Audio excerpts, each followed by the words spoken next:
Well, thanks for having me speak here. I've came to this event, 15 times over a long time. Lakeside, I owe a ton to Lakeside, and everything that happens here. Super thankful to be a part of this, and now to speak. I've eaten a lot of steak and a lot of corn, you can tell from this event. But it's cool just to come back and share with you guys my story. I grew up, probably like a lot of people, I went to church. As soon as I was confirmed, my mom said it was my choice, that I was an adult into that church, and you can guess what I chose. I never went back.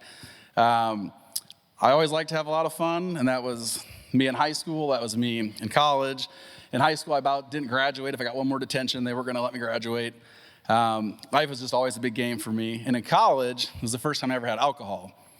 And if you like to have fun and you mix alcohol, it was a pretty good time. I loved the feeling when I was hammered. I loved the friends I had when I was hammered. And for once, I was actually really good at something. As cheesy as that sounds, I could drink a lot of beer, and you're the life of the party when that happens. But in the midst of all that, friends, beer, all that, I was pretty, just like Gary said, just completely alone. Once the alcohol's gone, the friendships are gone, all that stuff. So college was rough for me. I graduated, went to college to work on cars. Don't do that now, which is all right. So college was kind of a blur for me too. And then when I became an adult, once you graduate college, you're officially an adult and you have to figure out life. And I had no clue what to do, but I did know how to drink. So that's what I continued to do, and drank pretty heavily, and was broke all the time. Pretty much a disgrace to society. I didn't do anything. And just random chain of events, my sister asked me to go to a Bible study. And that was the farthest thing from my mind that I wanted to do. So completely scared to death to go to a Bible study. I had a friend, and he said, well, I'll go with you to this Bible study. Let's just see what it's about, and we'll go from there. And I didn't know this kid from anybody, but he went with me to this Bible study, and we went, and this church broke down Matthew 1, chapter 1, verse 1, word 1. And they're like, the. And they went on for 45 minutes, and I'm just sitting here going, what are we doing here? So we got in the car, and my buddy goes, well, it wasn't my buddy at the time, but he goes, this is way over your head.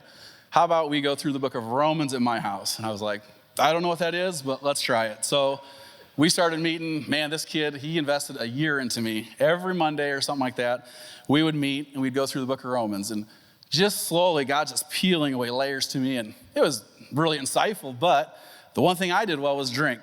So I would go to the Bible study on Monday, learn a ton about Jesus, and then go to the bar and get hammered. Wash, rinse, repeat. That's all I did. He would ask me like a month in, what about salvation? Didn't care. I was up at Okoboji and saw the Northern Lights one night. And I was sitting on my aunt's roof, who's a believer, watching these Northern Lights. And she said exactly what the guy said to Gary. She's like, if you die tonight, where would you go? And I was just like, why would you ruin this moment with this question right now? Like, those things just never crossed my mind.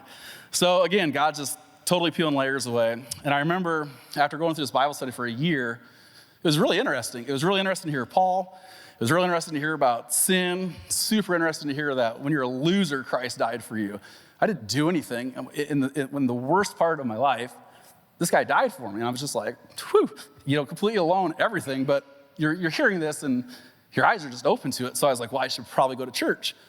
That's what you should do. So I went to a church that I went to back home and walked in. I'm never late. I hate being late. So I walked in what I thought would be early, and they were already singing. So I felt like an idiot. And I walked in and sat down, and there was this little old lady. And as soon as I sat down, it was greet one another.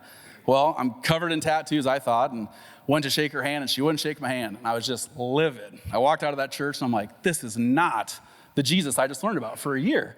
So I called my buddy, and I just said, I don't know, this Bible study is cool, but this church thing's probably not for me. And somebody said, check out Lakeside. So at the time, I called Dave and said, hey, I'd like to come to your church. Do you mind?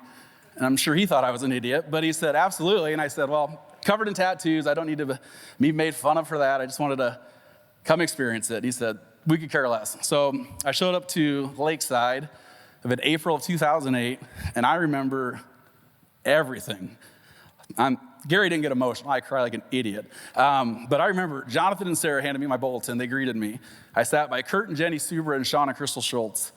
I didn't cry before I got saved. And then at that service, I couldn't even read the lyrics. Nathan Nemmers was singing Amazing Grace and just sobbing. And I was like, this isn't right. What's going on with me? So I met with Dave and Josh Daggett at the time Thursday, and they just laid out the gospel. The same thing I heard for a year. but it just really it stabbed me. It just made sense. So that night I got on my knees with Dave and Josh and surrendered my life to Christ. And same thing Gary said, just the weight just gone. And I had a lot of mistakes that disappeared that night. And but unlike Gary, it took me a while to really figure it out. So I got saved on a Thursday, I think. And I did, again, what I knew well was drinking. So I was coming to church, loving it, but still didn't get that you can't do that and come to church. So Dave brought me under his wing, and he would talk to me like we do Bible studies and how was the weekend? And I remember, it's pathetic, but he said, how was the weekend? I said, really good. I didn't drink this weekend. I was the DD for my buddies. And he's like, what'd you do? I'm like, well, we went to the strip club, this and that. And he goes, did you go in? I said, well, yeah, but I didn't drink. So it took me a long time to figure things out. So it took me a while. But another embarrassing story, probably like a week after I got saved, I was at the the watering, I can't remember what it's called. Doesn't matter, Water's Edge. I had a Jesus shirt on because I was all in, except for drinking. I wasn't going to give that up. And I hammered the gospel to a couple there, like, Jesus is amazing. And I'm drunk as a skunk. And that guy showed up to Lakeside like 2 months later. He's like, do you remember me? I said, never seen you in my life. And he's like, you share the gospel to me. And I was like, you don't say. Like, it was just crazy. So even in the midst of my stupidity, the gospel's on my heart. And with that being said, Dave Heisterkamp, if you guys don't know, that's my father-in-law. So 6 months with him and just constantly just pouring into me and the ministries here, the men, the friends, for being completely alone to having a family, like, I don't know. It was different for me. So that would be the big turning point for me when I realized, like, the drinking, I just couldn't do it anymore. The friends that I had back then, I still talk to one person, and it's the saddest life. Divorce, no job, kids just watching it, and I was just like, without the gospel, I'm right there. I'm 40 years old, and these guys are the exact same spot I was 20 years ago, and it breaks my heart. It breaks my heart that I couldn't stay in that situation to share the gospel. I just had to change my life, and God just did a miracle through me. And just for me, life after the gospel, it's completely 180 if you knew me before. Came to Lakeside for, 15 years, just got super engaged, served with my wife. We, growth groups, you name it, we were a part of it, missions trips, we've gone everywhere. And then my good friend Adam wanted to plant a church, and we said we were all in. So we left Polk City, moved to Ankeny, and we've been a part of New City for, I think it's 3 years now. It's been a blast. It's been a trial to sell your house and move. It's 6 miles away from all your friends here, but it's 6 miles away. So that's been hard.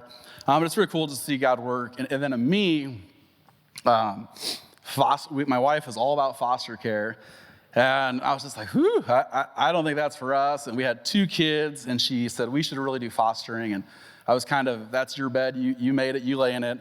And I said, I won't even pray about foster care until we have our 3rd kid, because she was pregnant. Because I thought if she had 3, she wouldn't want to do foster care, because 3 would be too much. And I knew I didn't want to pray about it, because I knew God had changed my heart.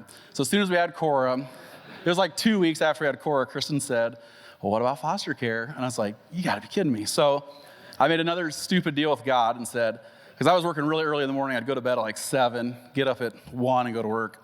And I said, the classes are up in Ames, so I had to drive, an hour round trip. And I said, I just can't get home at 9 o'clock, 10 o'clock. So I said, if you can have childcare at our house, put the kids to bed, I'll do foster care. She sent an email to our growth group, and every person in our growth group said, we'll watch all 10 classes at your house. And I was like, you gotta be kidding me. So we did foster care, and that has been unbelievable. Like, here we go with emotions, but you want a picture of the gospel. God chose me. I didn't choose him. It was 26, and God was putting things into my life, whether it was church as a kid, whether it was Ben doing a Bible study, whether it was all these different things. God was working in me, and I just pushed away. Bo, he's the first kid we fostered, and we ended up adopting. He didn't pick me. I picked him. No one looks at Bo and thinks, oh, your mom did meth? Your mom's in prison? They don't see that. They see Bo for who he is. He's a Boaz Etherington. They don't see his past. And to me, when you look at me, and when I talk about myself, I don't talk about my past because that's not me anymore. I am a new creation. The old has died, and praise God for that.